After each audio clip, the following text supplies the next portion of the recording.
me God.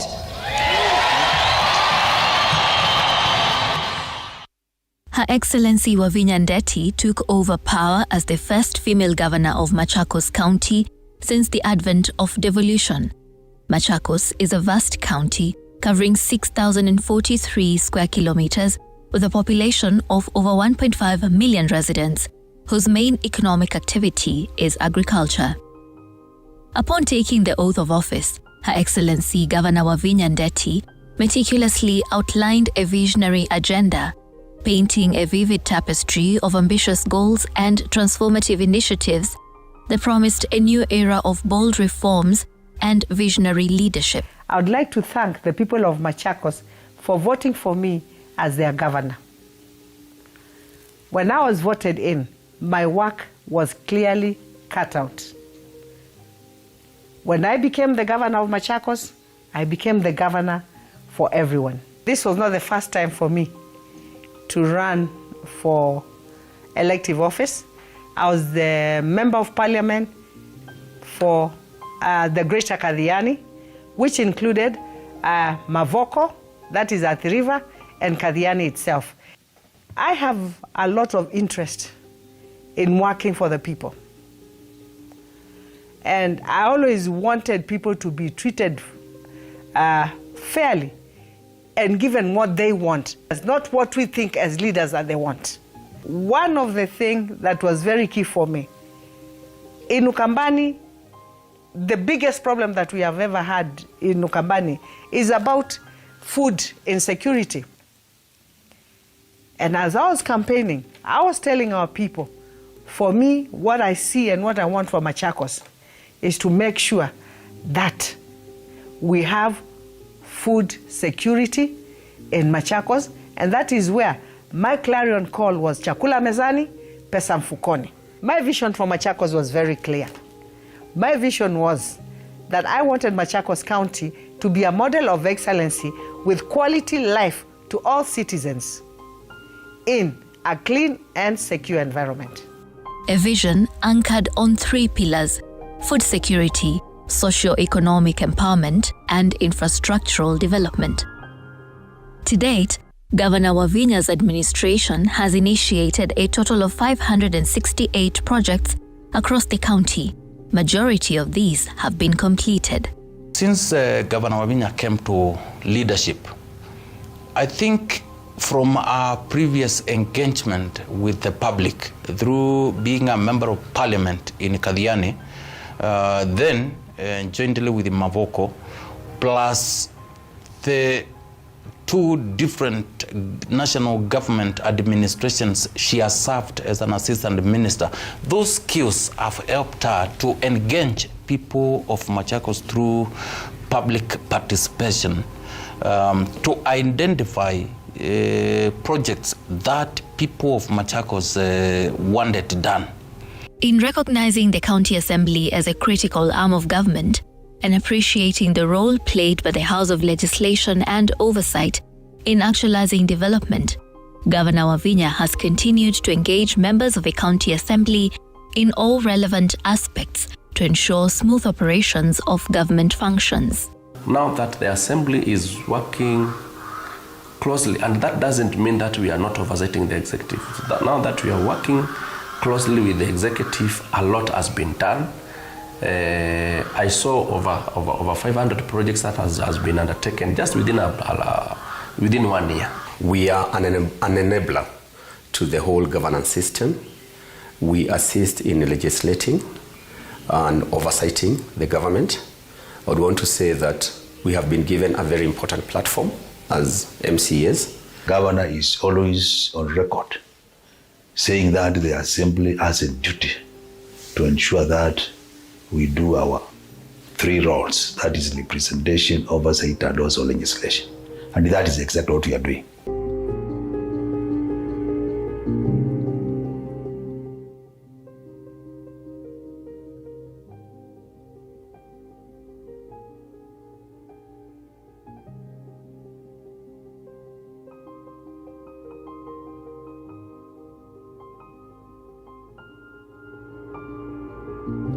In order to address the impending administrative and governance gaps inherited from the previous regime, 5 task forces were established: the Human Resource Task Force, ICT Task Force, Lands Task Force, Vehicles Task Force, as well as the Pending Bills Task Force.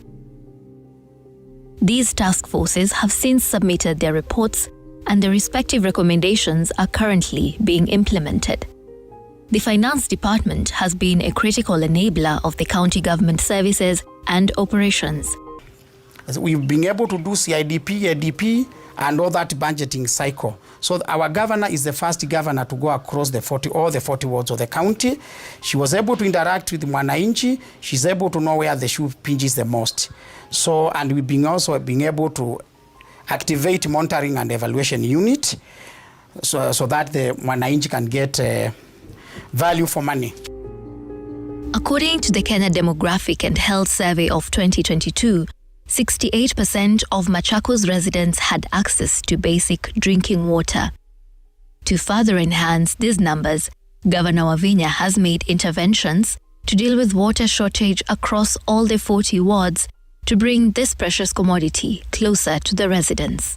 Residents have expressed their joy after the county government came through to actualize their dreams of having access to water after waiting for decades. Watu walikuwa wanaendea maji upande wa Murang'a. Kushota maji huko tukienda kuchukua maji kuna motorbike, punda, na kwa mtu tulikuwa tunasiwa 30. Na sasa tunashukuru gavana wetu Wavinya Ndeti kwa kutuletea maji karibu hapa karibu. Na hii damu wakati ilitengwa 1973. Sasa tuko na miaka 50 haijatengenezwa, na sasa tunashukuru Mungu kwa kutuletea maji karibu, kwa kutuletea maji kwa hata vile nchi zingine zitakuwa zikikujia maji hapa. Hii damu ya madhuna ilitusaidia sana kama wakina mama na watu wote, kwa sababu saa hii tunashukuru sana kwa gavana wetu wa Machakos Excellence Wavinya Ndeti, kwa sababu hii ilifunikwa kabisa na matope ikakaa kama sahani. Saa hii tunaona hata tractor inaendelea, tunaona itakuwa sawa, hata ikiingia maji ijae haiwezi isha. Hii damu inasaidia, hii damu ya madhuna inasaidia watu wengi sana kutoka Ngoleni kupitia Ngini Madhuna, tunatumia hii damu. Tunashukuru sana kwa gavana wetu kutuchimbia hii damu, kwa sababu tulikuwa na ukame mingi sana ambaye ilitusumbua, na tukakuja tukaona mkono wa Bwana. Gavana akatujalia akatuletea tinga tukashibiwa damu, kwa sababu hii damu ni very very important kwa location at large, na inakuanga imeajiri watu wengi sana. Hasa sana kina mama wanaambanga Kalama sub county kuja kuchukua mboka hapa asubuhi, na sisi tumeona gavana vile umetuchimbia hii damu, tutasiti kwenda mbele. Her Excellency's passionate drive to intensify water harvesting and reticulation has been felt across every village in Machakos. Residents are now keen on exploiting the opportunities to venture into subsistence farming. Vile gavana alikuja, tuliweza hii bawa ilifanywa ile tunasemanga ile udogo ilikuwa imeingia hapo kwa muda kwa miaka karibu 30. Aliweza akatoa yote na maji ikaingia. Maji ilikuwa inaingia miezi 2-3 inakauka. Lakini vile sasa iliingia mara ya kwanza, vile mnaona hii maji iliingia tu, ilitimbwa last year September. Na vile mmeona imejaa na iliingia maji ya msimu moja. Tangu hii kilimo ianze na hii bawa ikue, nimeweza kuwa nimeajiri watu kama 7 hivi. Tunafanya kazi na wao, na mnaelewa kama hakuna kitu inatoka shamba huwezi kuwa na wafanyikazi. Kwa hiyo naweza sema hii maji imeleta manufaa mingi sana. Kitu imeniwezesha ni hii maji yenye tumechimbiwa hapa hivi. Ama si hii maji singeweza kufanya hii kilimo, kwa sababu huwezi fanya kilimo minus maji. Sasa maji lazima ukuwe na maji ndio ufanye kilimo. Hapa nashughulika na kupanda ndizi, na hapa hivi niko na nyanya, na hapa juu niko na sukuma, na niko na miogo na paipai. Hii damu ilikuwa imejaa. Ilikuwa imejaa mchanga ikajaa.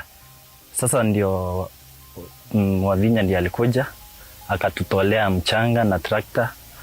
The governor has initiated strategic partnerships with state and non-state entities to facilitate the construction of dams and drilling of boreholes.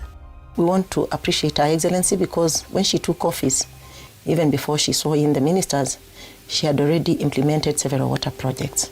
And key is the 16 RRI dams that she did within a period of 100 days in office.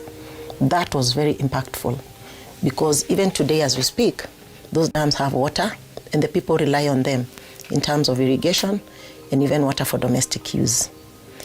With the budget that was there, we managed to initiate several water projects. We were able to drill boreholes because when we came in, the drilling rigs were not working. But Her Excellency managed to set aside a budget where we had the rigs that were not working done, and we tried them and we were able to do boreholes that gave us water. Kwa sasa water points ni kama 10 na kitu hivi, manake nikiangalia pande hii kuna saiti ya 5 na pande ile ya chini bado kunazo, kuna zingine ziko pande hii na ingine iko pande hii ya chini. Tulichimbiwa borehole na serikali ya Machakos County ambayo iko mbali sana na kwetu, na tunashukuru sana sababu hiyo maji imetusaidia sana kwa matumizi ya nyumbani. Pia tunalima, tunakula boga, hata zingine tunapeleka soko tu tunapata pesa. Shida ilikuwa mingi. Governor Wavinya has outlined a strategic agenda to construct 2 weirs in each of the 40 wards, an initiative she believes will strengthen small-scale irrigation potential for Machakos residents. We're also going to build the big ones, treatment plant, where we can treat the water and bring it closer to the people. And also, we are restructuring our water companies. Our water companies are non-profitable. They're just there, they're making losses. So we are in the process of restructuring our water companies and ensuring that all the boreholes that we sink, we give them to the water company so that they can bring water closer to the people. And when the boreholes get spoiled, at least they are able to repair the boreholes. The Department of Agriculture, Food Security and Cooperative Development is a key driver of Chakula Mezani Pesa Mfukoni philosophy as espoused in the Governor's manifesto. I'm doing Machakos Agricultural and Technical Institute, which we are going to equip and make it work properly for Machakos. Because I'm forming Machakos Youth Service, and I want to make agriculture compulsory for everybody. Everyone now in Machakos, every young man and woman has got to know how they can feed themselves. It's not about the big farms and all that. They can still do kitchen gardens and feed themselves. So in our Machakos Youth Service, agriculture will be compulsory. Within the first year of Her Excellency's tenure, major projects have been initiated and implemented across the county. Key among them is the distribution of certified seeds to 140,000 farmers in the past 2 successive planting seasons, aimed at increasing access to high-yield seeds that result in bumper harvests.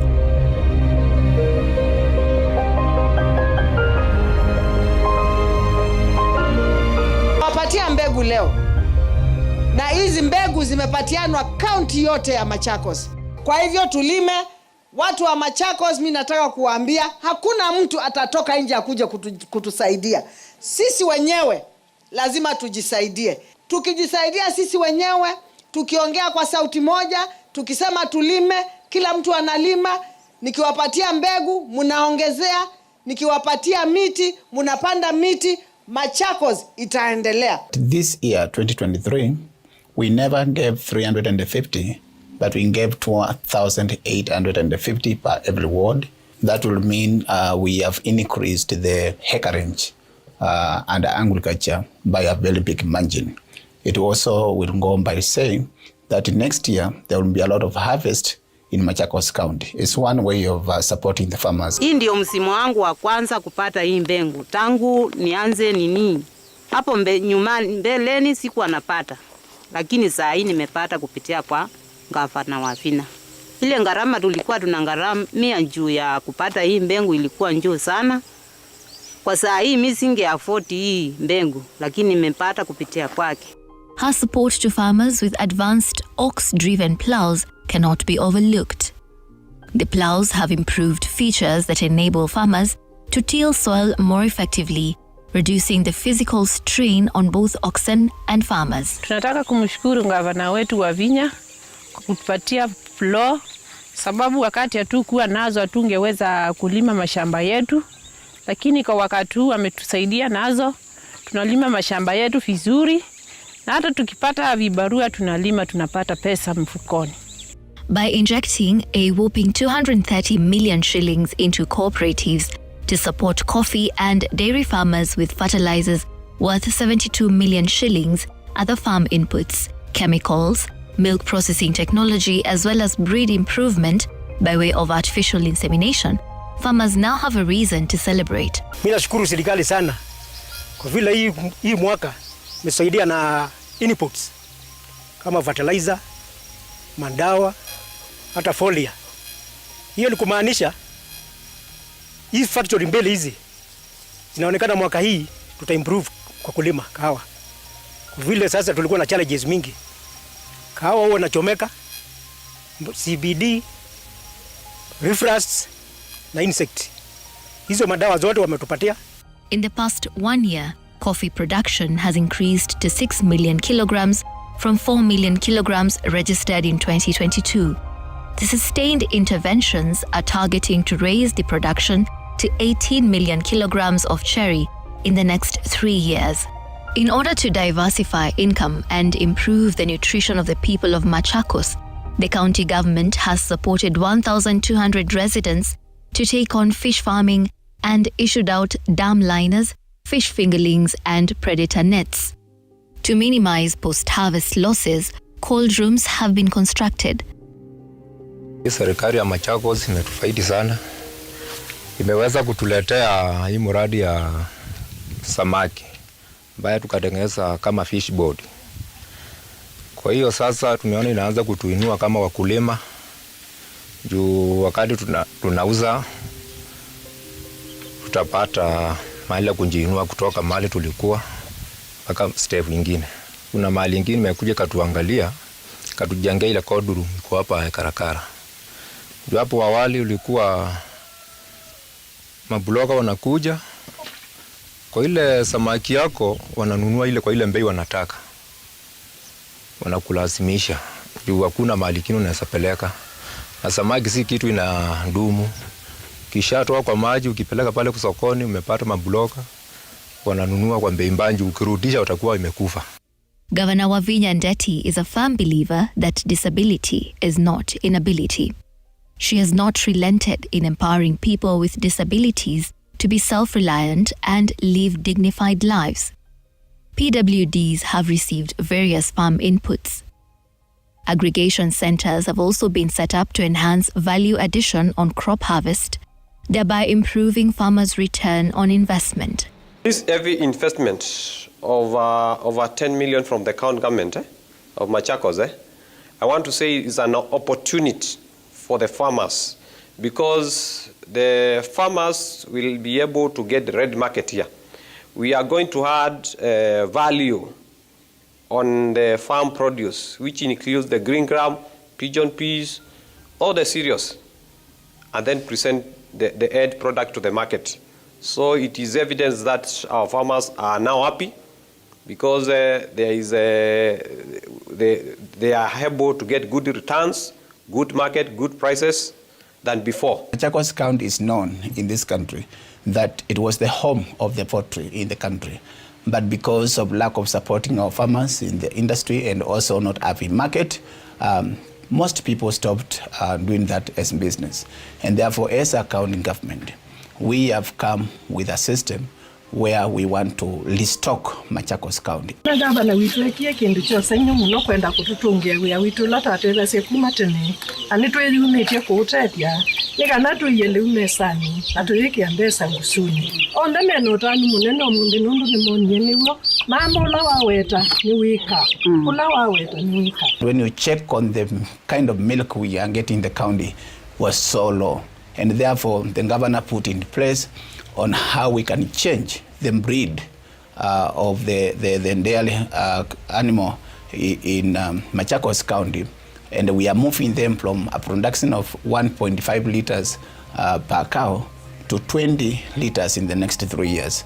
And we have begun that program by identifying 2,000 farmers in this Machakos County who we are supporting. Uongozi wa governor wa Machakos County wametuongoza na tukapata mashini ya kuchemsha maziwa hii ambayo iko hapa nyuma yangu.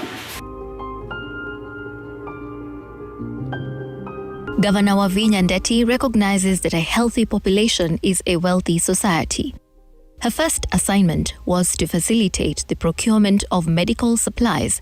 400 million Kenya shillings has been spent on procurement of medicine and related hospital supplies. The first investment was in medicine and non-pharmaceutical supplies. When we came in, there was absolutely nothing in the budget for medicine and non-pharmaceutical products. Therefore, Our Excellency caused a supplementary budget to be allocated to the health department. And for the last 1 year, we have bought medicine worthy over 400 million shillings. Na nimeingia nikaona imekuwa safi sana, clean, na nikaona madaktari kila kitu inapangwa ikiwa sawa sawa, na inaendelea hivyo. Madawa iko, hata kila kitu tunaona, hata madaktari wanakaribisha watu vizuri. Mama akishikilia hiyo kazi, akiendelea hivyo, hospitali yetu itakuwa mzuri na aendelee na kazi yake nzuri sana.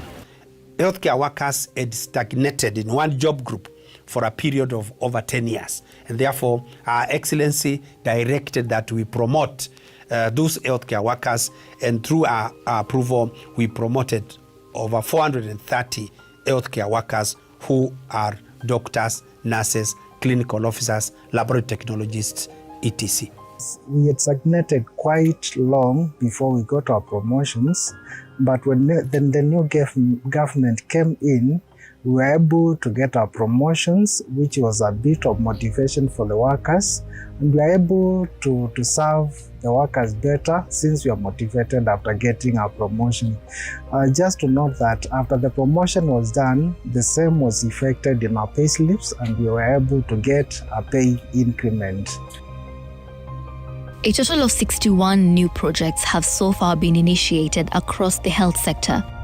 Major renovations and facelifts were done in various facilities, and non-functional medical equipment offering critical services revived.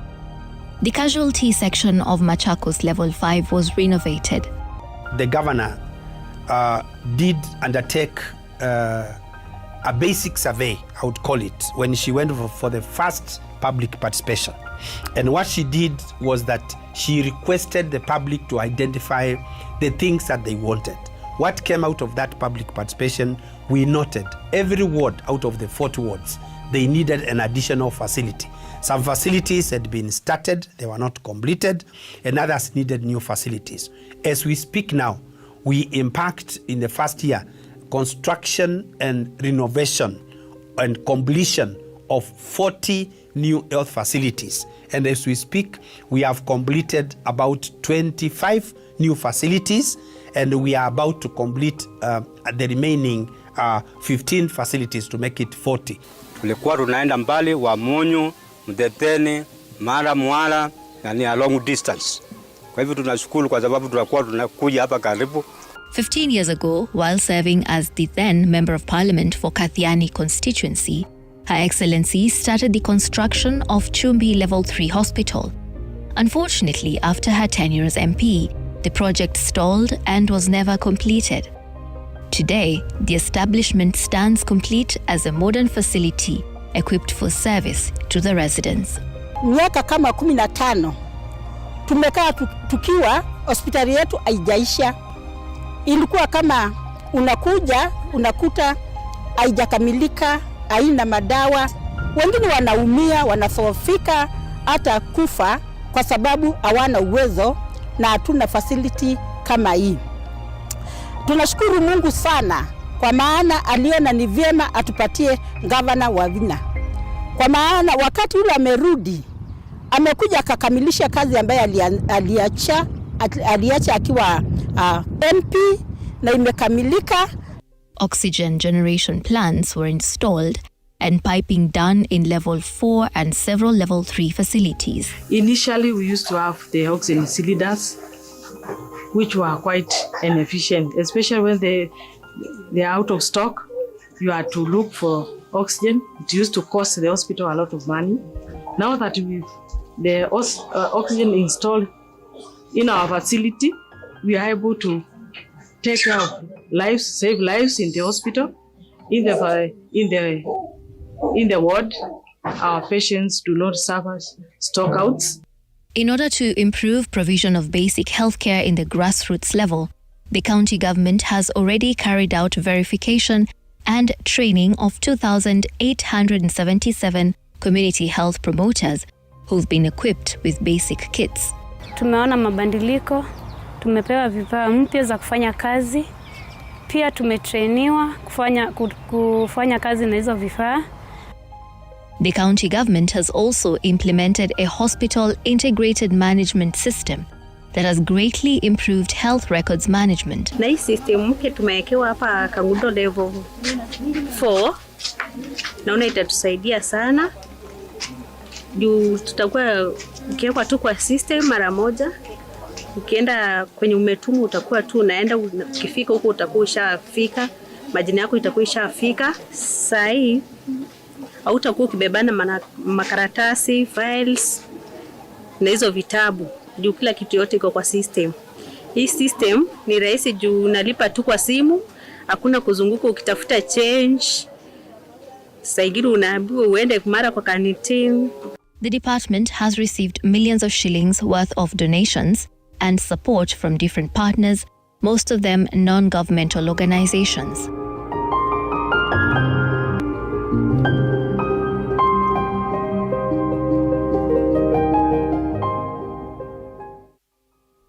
Good roads are a critical enabler to the economy, and Governor Wavinya Ndeti's administration has stayed focused on ensuring proper road networks to enhance efficient movement of goods and people. After taking over office, Governor Wavinya ensured that all serviceable machinery and vehicles roared back to life after months of being grounded in various county government yards. A total of 3,300 kilometers of roads were done in a record 100 days during the Rapid Results Initiative. We've been able to undertake grading of roads across Machakos County, in all the 40 wards across the county of Machakos. Even the far-flung wards, in the areas of Masinga sub-county, Yata Mwala, all the way to Molongo, Chumvi, the Mavoko sub-county, all the 8. We've been able to do using our own equipment. We've been able to grade roads that have never been graded before. We've been able to open up new roads that have never been acted upon since independence of this country. We've been able to make access to markets easy. In the past 1 year, Governor Wavinya has initiated a total of 75 road projects across the county. We have opened up most of the roads in Machakos County. And what we are embarking on now, we are going to tarmac in this budget this year alone about four roads. And we are also going to open up the major roads and maram them properly now. In parts of Mwala sub-county, for instance, residents are happy after the county government opened up new roads in areas that had been neglected for many years. Mimi nina kuwa mgonjwa miguu na miguu yangu ikakatwa na ninaenda na wheelchair. Ninafuraha sana kwa kuwa ninaenda kanisani. Sasa kesho ninaenda na ninapitia hapa barabarani. Hii tunatengenezewa ni gavana wetu Governor Wavinya, na ninafurahi sana. Dozens of new roads have been constructed, opening up many areas for business and easing movement. I've been here for 20 years, since the year 2003, and this bridge tangu iwekwe hapa imechange maisha ya watu wa hii kijiji sana. First thing, most of the residents across this bridge used to sleep in the neighbors' houses until the rainfall is over, because it was impassable. But since this bridge was done, people can comfortably access their houses. Additionally, in order to improve efficient access and growth of the new Machakos city and thereby attract investors, Her Excellency Governor Wavinya rehabilitated the Miwani New City Road, which also connects to various government facilities, including the Machakos International Convention Center, the New City Circuit, as well as the iconic Machakos People's Park. The Machakos bus park, which had remained in a deplorable state for over 15 years, was recarpeted and given a new face, improving the general travel experience for public service vehicle operators and commuters. Hii kiwanja imekaa kwa city baya for long. Na wakati government imeona ni vizuri watengeneze, tumeona mafanikio. Kwanza tutafanyia mahali safi. Hapo mbeleni abiria walikuwa wanakaa wanahepa hii kiwanja kuanzia saa 12. For now tunafanya mpaka saa 3 saa 4. Kuna mwangaza, mahali ni safi.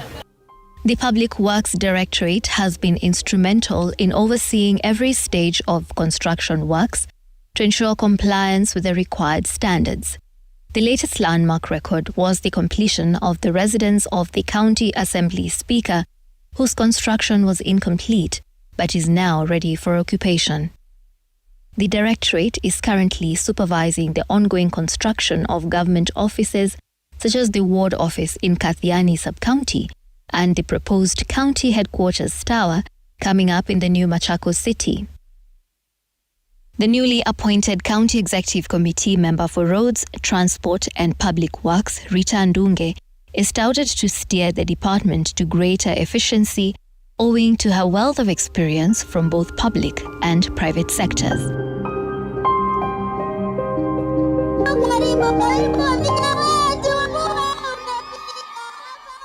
Access to quality education is the cornerstone of the development of vibrant human resources for socio-economic transformation. To improve broader access to education for the youth, Her Excellency Governor Wavinya disbursed 80 million shillings worth of bursaries that have benefited students from less fortunate backgrounds in both high school and university. By providing or by giving bursaries to our learners, ranging from high school, colleges and university, it means students will remain in school, rather there is no absenteeism. So when there is no absenteeism, it means performance will improve, and hence a transition from high school to tertiary institutions will be higher. Therefore, we have avoided wastage rates from high school to tertiary institutions. Cumulatively, 870 university students received the bursaries, 576 in colleges, 47,468 secondary school students, and 512 students with special needs. This year alone, some 73 needy students have been awarded full scholarships. Through Governor Wavinya's leadership, vocational training centers across the county have been expanded, modernized and equipped with the right tools for training various skills.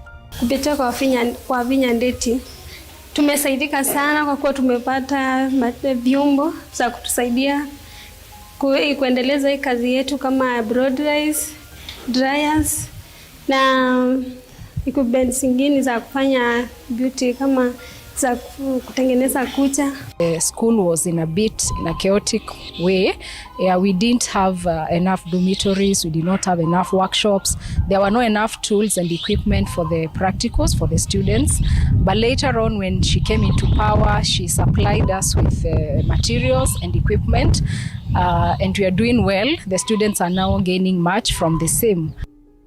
The Department of Education, Vocational and Skills Training is coming up with a curriculum for driving courses. Some of the vocational training centers will be turned to centers of excellence, where courses such as driving, among others, will be offered. Already, 2 driving school light trucks have been procured to enhance practical driving lessons for 2 key centers of excellence. These are Chiemudeke Vocational Training Institute and Watu Vocational Training College. These 2 will pilot the proposed Machakos Youth Service Program. To accommodate the increasing number of children being enrolled in Early Childhood Development Education (ECDEs), Governor Wavinya's administration is in the process of constructing extra classrooms in every location across the county. This is in addition to the 17 that have already been constructed and commissioned. The benefits of securing linkages with development partners have started being witnessed in a pilot project at Chiemudeke ECDE Center, where children are now interacting with digital gadgets for a more exciting learning experience. Teaching has become easy for us because when they use these devices, they learn more. Even the enrollment in our class has increased. They have really enjoyed coming to school because they enjoy playing with the devices and learning with the devices. The school feeding program, initiated by the governor, has not only improved nutrition among the children, but it has also helped in boosting learner enrollment from 55,000 as at last year to the current 57,000 in 2023, and still growing. Those 100 days ambazo ameingia kwa ofisi, especially in the primary schools, we have benefited. Like this time of the year, wakati tuko na hali ya alibaya ya njaa, tumebenefit na chakula ya kulisha watoto shuleni karibu yata yote mzima. Watoto wetu wameweza kuwa na afya nzuri na kila siku wanaingia shuleni kwa sababu wana matumaini ya kwamba wakifika shuleni at least saa 7 watapata chakula. A daycare center has been set up in Machakos town to cater for babies whose mothers work for long hours. Governor Wavinya is a mother, a friend, and a role model to students countrywide. On several occasions, she has secured time out of her busy schedule to interact with learners and words of wisdom. The governor has also attended numerous co-curricular events where she's had the opportunity to encourage the students.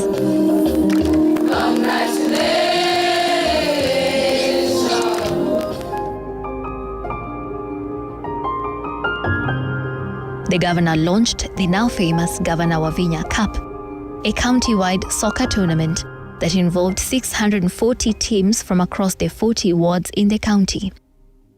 Over 14,000 young men and women took part in the tournament. A total of 2,500 matches were played. Through this tournament, Governor Wavinya seeks to nurture talent development among the youth.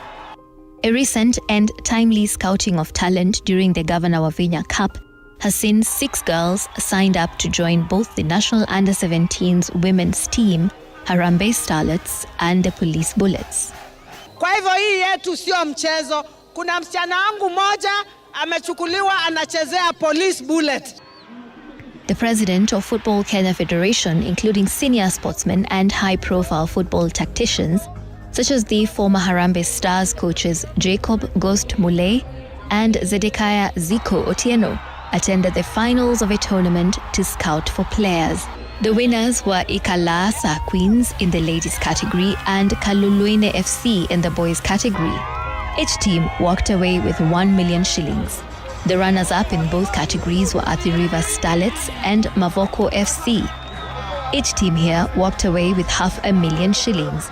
In total, awards worth over 11 million shillings in cash prizes were awarded to teams that won, beginning at the ward level, at the sub-county and ultimately at the county level.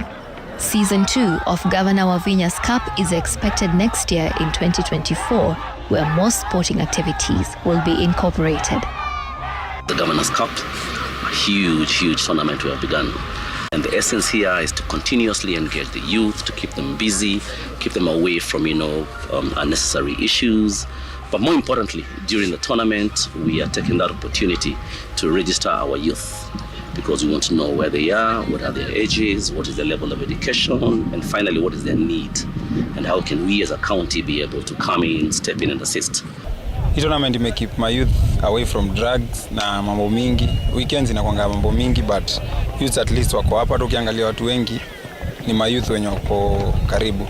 So naweza shukuru governor kabisa kwa kuanzisha hii initiative. Imetusaidia sana sisi madem, kwa sababu most of the times zenye tungespend huko home na mastaff zingine, time nyingi inatupata ground, tunafanya something creative, kwa sababu huko nje tungepatana na bad company, of which tunashukuru Governor Wavinya Ndeti kwa yote yenye anafanya. Governor Wavinya's keen attention to supporting sporting activities was evident when she facilitated the Kwanthanze girls volleyball team with travel and upkeep to Casablanca in Morocco, where the team scooped the Africa Continental Trophy last year. And I want to sincerely appreciate those that have worked with us in this journey, and particularly the county government of Machakos under the leadership of Her Excellency Wavinya Ndeti. To pursue the dream of transforming Machakos into a regional sports tourism hub, Governor Wavinya signed a worthwhile memorandum of understanding with Football Kenya Federation that paves the way for the establishment of a football technical center at a cost of 600 million shillings. The facility is one of its kind nationally and will be domiciled at the new Machakos city. It will host 3 FIFA standard soccer pitches, an administration block, and training facilities for players and referees.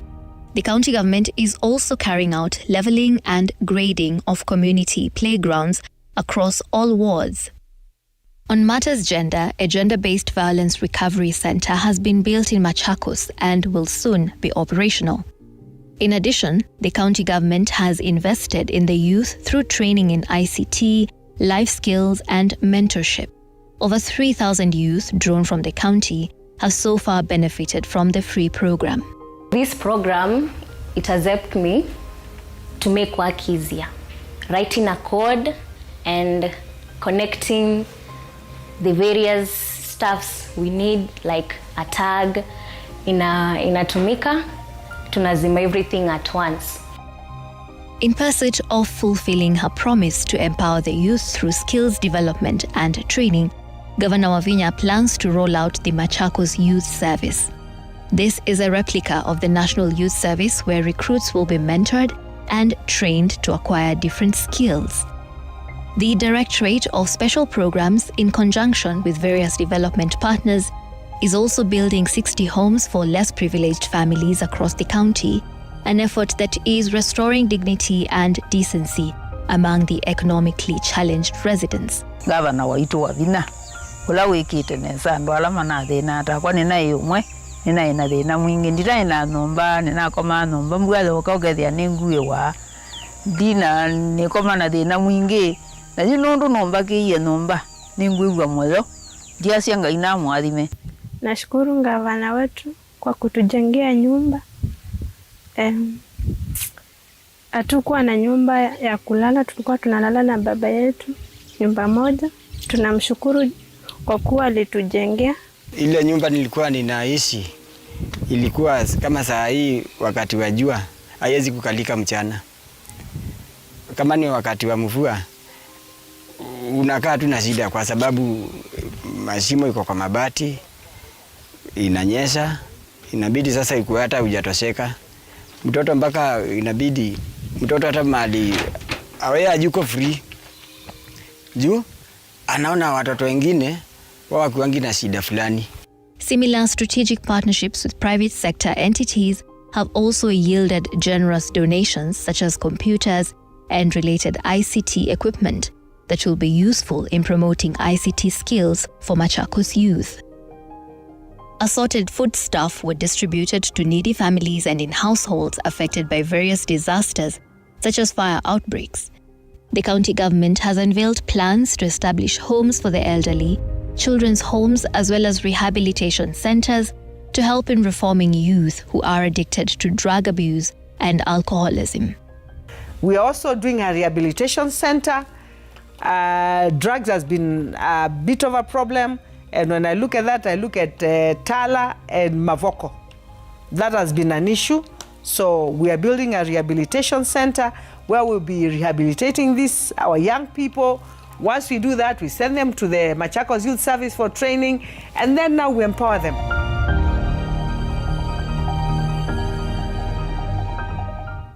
The Department of Devolution has been instrumental in driving Governor Wavinya's resolve to build the capacity of county staff, while at the same time ensuring functionality of citizen engagement. Various cadres of staff, including ECDE teachers, emergency responders, inspectorate officers, and call center customer service staff, among others, have been trained in their respective fields of operation to improve service delivery to the public. We have trained our human resource, we have trained our accountants. So most of our staff have been trained and the trainings are going on.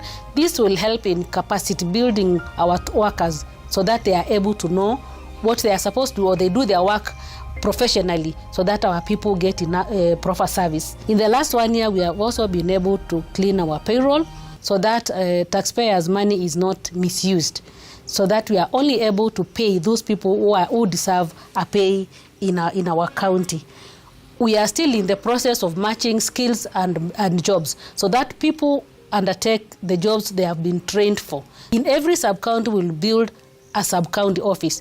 This office will be a one-stop shop where all departments will be represented in that office.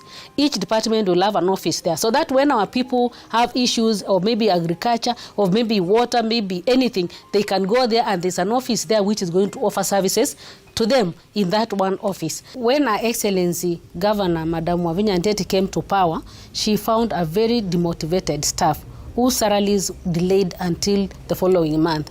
Our directive was that our workers must be paid on time, and we followed that, so we've been paying our workers on time. Inspectorate officers have been given new uniforms, and emergency response teams have been retrained and equipped in order to respond to disasters and emergencies within the shortest time possible. The county's disaster preparedness status is top-notch, as witnessed during the launch of the El Niño Preparedness Team ahead of the 2023 El Niño rains. Advanced training has also been conducted in the handling of hazardous material, chemical fire extinguishing, deep well rescue, as well as rope work for high building evacuation. An ultra-modern trauma center has been strategically built in Chumbi to deal with incidents along the busy Mombasa Road corridor. The feedback we get via the various oversight mechanisms is deeply encouraging. And for us, we are not in doubt that the public service is getting right in terms of delivering quality services to the public.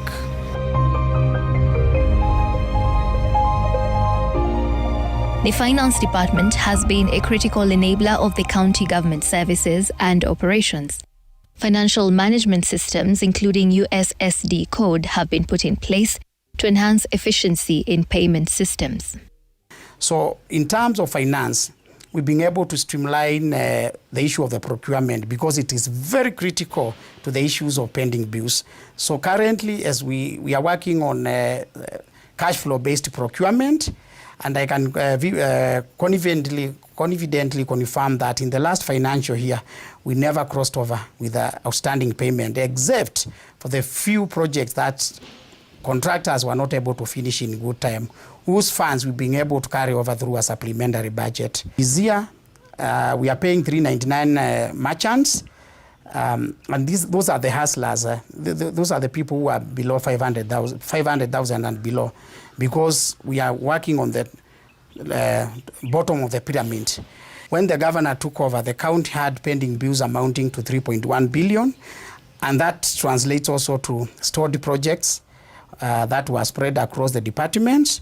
We also had outstanding payments across some critical functions like medicine, KEMSA, Kenya Power.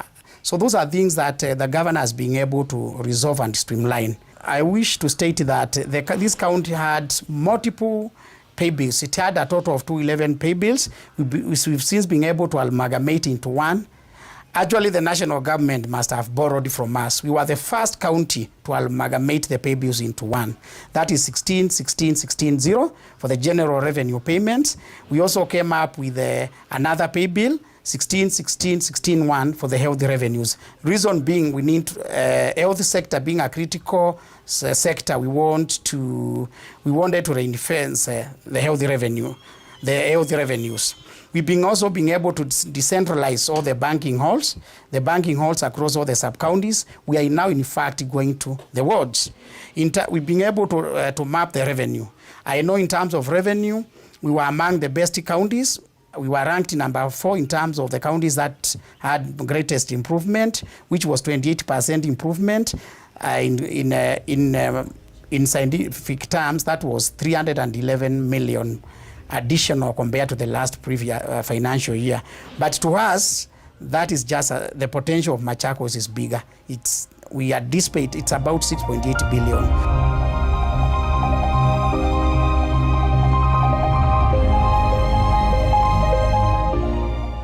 Governor Wavinya's administration is keen on upholding the policy on promoting green energy in power usage.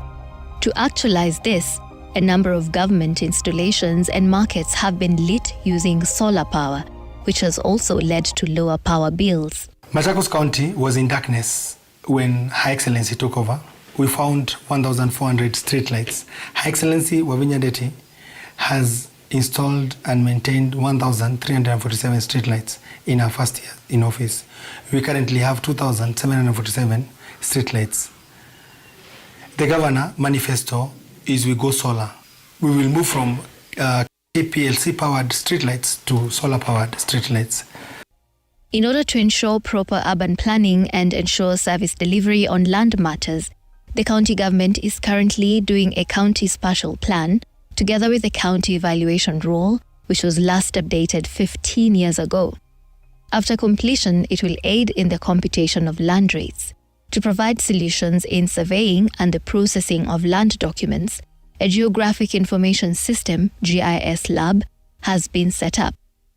The Urban Development and Housing Directorate has mapped sustainable development areas in Machakos, Tala, Kangundo and Mavoko municipalities. Cleanups have been carried out in all the municipalities effectively.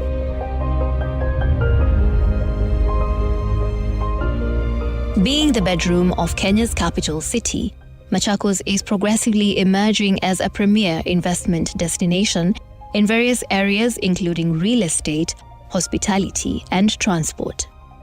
Through the Department of Trade, Governor Wavinya has introduced friendly policies to attract investors in Machakos, who have in turn helped in driving the industrialization agenda and jobs creation. In promoting the governor's vision to entrench and promote entrepreneurial culture among traders and expose the local entrepreneurs to international market platforms, traders drawn from the various sectors of the economy within Machakos were facilitated to attend Entrepreneurship and Innovation Trade Fair in Bujumbura, Burundi, where they secured markets for their products and established strategic contacts for regional trade. The traders have also attended various local workshops to sharpen their entrepreneurial skills. Wakirudi nyumbani watakuwa sasa wanatuma bidhaa zao Kongo, watakuwa wanatuma kule nchi zingine kama Uganda, Tanzania, Rwanda, na hiyo networking ilikuwa ni jambo la maana. Hata wao wenyewe wamefurahia sana. Regularization of market days has been done and market sheds are being constructed at strategic locations.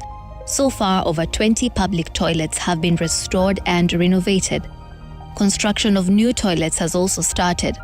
This will go a long way in improving hygiene in trading areas. Boda sheds are also being renovated and rebranded in all the wards. Various markets have been lit, making it convenient for traders to work for longer hours. Wakati hatukuwa na hii mataa, hii soko ilikuwa tunafunga mapema. Lakini wakati mama alituwekea hii mataa, sasa tunafunga hata tunaendelea kama saa 5 hivi. Na hakuna waizi wanatusumbua. Saa tunashukuru sana na tunaomba mama aendelee na kututendea vyema. Kwa wakati huu tunafurahia sana kwa mataa na ile mwangaza imeleta kwa soko yetu, kwa makastomers wetu. Tunafanya kazi bila kuongopa kwa sababu wizi imepungua. Tunasema wizi imepungua. Hata saa hii mtu aangusha shindano hapa chini anachukua shindano wake. The county government has also partnered with the national government in establishing an industrial park which is expected to generate thousands of job opportunities to the locals. Machakos prides itself as a home of world-class tourist attraction sites that continue to attract both local and international tourists. Sports tourism has gained traction, with the county being a favorable destination for sports enthusiasts. The Department of Tourism has now deployed the use of virtual reality headsets to market the county's tourism potential to both local and international tourists. Some of the outstanding destinations include the famous Chamwilu spot, where nature defies gravity. If you think you've seen the wonders of the world and haven't visited this spot, then you're wrong. Here, objects roll uphill when on free motion. Vehicles will move uphill when on neutral gear. The Machakos International Convention Center is now offering premier conferencing facilities. The iconic Machakos People's Park offers an array of recreational facilities suitable for family outings, weddings, music production, and other social activities. Ukambani is the pioneer of modern wood carving in the region, with its roots tracing back to Wamunyu in Machakos County. In Machakos Central Business District, Mulumutisia Gardens and the historic Fort Machakos, which had been neglected for decades, have been rehabilitated and secured with perimeter walls. The two facilities are now attracting residents as favorite recreational facilities due to their peaceful and soothing ambience. We are also home to some of the leading cultural and religious activities such as the Komarok shrines, the Kibauni shrines, and other shrines in our county. We are growing our hospitality space towards a bed capacity of 6,000. This will allow conferencing and other activities towards Machakos because we have a lot of accommodation services for our guests. We're excited and happy to welcome you here. Karibuni Machakos, twende Macha. As curtains close on her first year in office and open for the second year, Governor Wavinya Ndeti has a bigger dream for Machakos County, with various flagship projects aimed at accelerating the county's economic growth in line with her Chakula Mezani, Pesa Mfukoni initiative. The county's strategic location gives it an edge above all other counties as the most strategically located for investment. Machakos is the place to invest.